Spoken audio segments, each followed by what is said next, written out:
I wanted to be the one who started it because I figured if I screwed it up, I could live with that.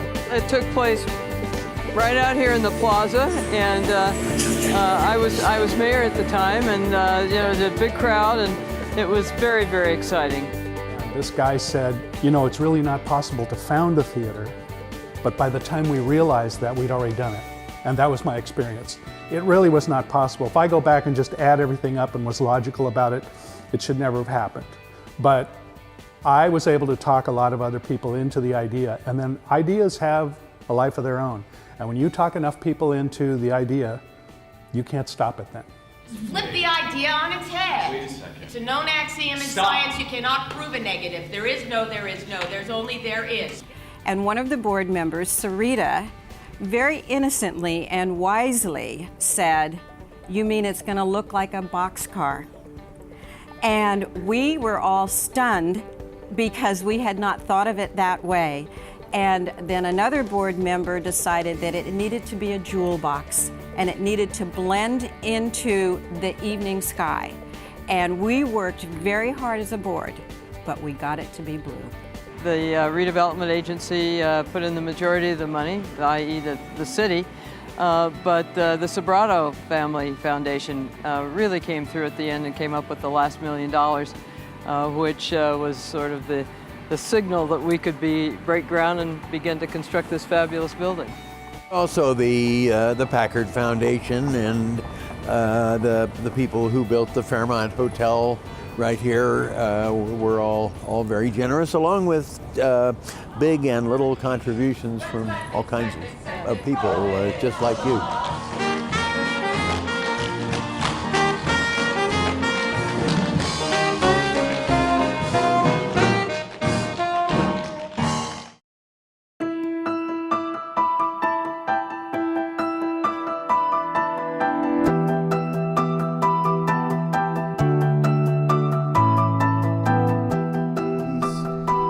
One of these roles that you have to put together a piece at a time. Just be laughing. As a director, in a sense, I'm a caretaker. It really brings back in the way that what it means to be in the pursuit of science. I had the good fortune to be involved with one of our recent plays called The Dresser. I was able to watch all of the rehearsals, watch the progress of the development of this play, this beautiful play with some wonderful actors, some of the best actors from the Bay Area, well-known actors, Ken Ruda and Jim Carpenter. Well, I know the exact one. We did a production of an Athol Fugard play, Master Harold and the Boys. The most recent play, Love in American Times, because it was a world premiere that we got to watch basically be born and nurtured and changed, and it was a wonderful experience. And it was just so exciting to see this happen, to see the thing come to life. The theater was electric. Where was it? Are you really interested? All the babies. Come on, it's a bit of fun. Go on, tell her. Where was it? You're going to regret me saying this now, because you know whose house it was. Whose? It was Maura Nealon's house. I'm a trial lawyer. I just finished a trial. And there were a lot of aspects in that trial that reminded me of theater and the production of theater. And I know that sounds terrible because the law should be about the truth, and it is, but you give your side of the truth and it's up to the other side to give their side of the truth. It provides vitality. I mean, we need culture. We can't just go to work and go home and eat and drink and not have something more. And theater provides a way for people to get together, to see a story from somebody else's viewpoint. You learn so much with theater. It expands your knowledge, and I think it makes you a better person. So if I had a student, I taught 6th grade, if I had a student who was having problems or wasn't feeling successful academically, I encouraged, and what in sports wasn't going to be an outlet, I encouraged them to take theater because I knew they would have a place where they would feel welcomed and where they would have a place to be. Is merely a madness.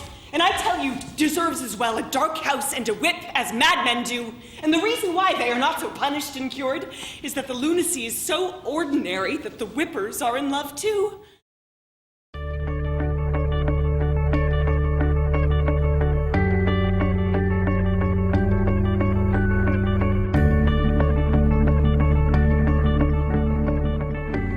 Well, I would say congratulations, San Jose Rep, on your 30th anniversary. You've made it through thick and thin. It has been one of the hardest climbs, I think, that one could make. Well, my child, you've done very well. I'm a very proud father, or grandfather as the case may be.